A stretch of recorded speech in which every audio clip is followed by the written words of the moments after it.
யாத்ராகம புஸ்தகம் 9வது அதிகாரம்.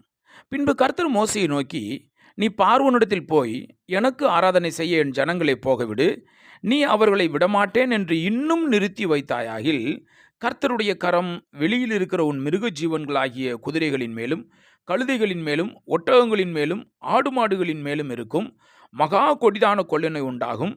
கர்த்தர் இஸ்ரவேலரின் மிருக ஜீவன்களுக்கும் எகிப்தியரின் மிருக ஜீவன்களுக்கும் வித்தியாசம் பண்ணுவார். இஸ்ரவேல் புத்திரருக்கு உரியவைகள் எல்லாவற்றிலும் ஒன்றும் சாவதில்லை என்றார். மேலும் நாளைக்கு கர்த்தர் இந்த காரியத்தை தேசத்தில் செய்வார் என்று சொல்லி கர்த்தர் ஒரு காலத்தை குறித்தார் என்றும், எபிரேயருடைய தேவனாகிய கர்த்தர் சொல்லுகிறார் என்றும் அவனிடத்தில் சொல் என்றார். மறுநாளில் கர்த்தர் அந்த காரியத்தை செய்தார். எகிப்தியருடைய மிருக ஜீவன்கள் எல்லாம் செத்து போயிற்று. இஸ்ரவேல் புத்திரரின் மிருக ஜீவன்களில் ஒன்றாயிலும் சாகவில்லை. பார்வோன் விசாரித்து இஸ்ரவேலரின் மிருக ஜீவன்களில் ஒன்றாயிலும் சாகவில்லை என்று அறிந்தான். பார்வோனுடைய இருதயமோ கடினப்பட்டது, அவன் ஜனங்களை போக விடவில்லை. அப்பொழுது கர்த்தர் மோசேயும் ஆரோனை நோக்கி, உங்கள் கைப்பிடி நிறைய சூளையின் சாம்பலை அள்ளிக் கொள்ளுங்கள். மோசே அதை பார்வோனுடைய கண்களுக்கு முன் வானத்திற்கு நேராக இறைக்க கடவன்.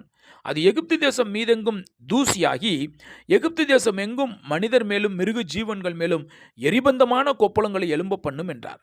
அப்படியே அவர்கள் சூளையின் சாம்பலை அள்ளிக்கொண்டு பார்வோனுக்கு முன்பாக வந்து நின்றார்கள். மோசே அதை வானத்துக்கு நேராக இறைத்தான். அப்பொழுது மனிதர் மேலும் மிருக ஜீவன்கள் மேலும் எரிபந்தமான கொப்பளங்கள் எழும்பிற்று. அந்த கொப்பளங்கள் மந்திரவாதிகள் மேலும் எகிப்தியர் எல்லார் மேலும் உண்டானதினால் அந்த கொப்பளங்கள் நிமித்தம் மந்திரவாதிகளும் மோசேக்கு முன்பாக நிற்கக்கூடாதிருந்தது. ஆனாலும் கர்த்தர் மோசேயிடம் சொல்லியிருந்தபடியே கர்த்தர் பார்வோனின் இருதயத்தை கடினப்படுத்தினார். அவன் அவர்களுக்கு செவி கொடுக்கவில்லை. அப்பொழுது கர்த்தர் மோசேயை நோக்கி, நீ அதிகாலமே எழுந்திருந்து போய் பார்வோனுக்கு முன்பாக நின்று எனக்கு ஆராதனை செய்ய என் ஜனங்களை அனுப்பிவிடு. விடாதிருந்தால் பூமி எங்கும் என்னைப் போல் வேறொருவரும் இல்லை என்பதை நீ அறியும்படிக்கு இந்த முறை நான் சகலவித வாதைகளையும் உன் இருதயத்திலும் உன் ஊழியக்காரன் மேலும் உன் ஜனங்கள் மேலும் அனுப்புவேன்.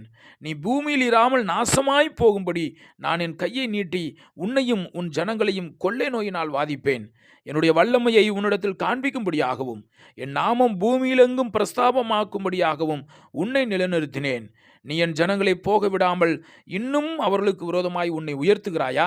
எகிப்து தோன்றிய நாள் முதல் இது நாள் வரைக்கும் அதில் பெய்யாத மிகவும் கொடிய கல்மழையை நாளை இந்நேரம் பெய்ய பண்ணுவேன்.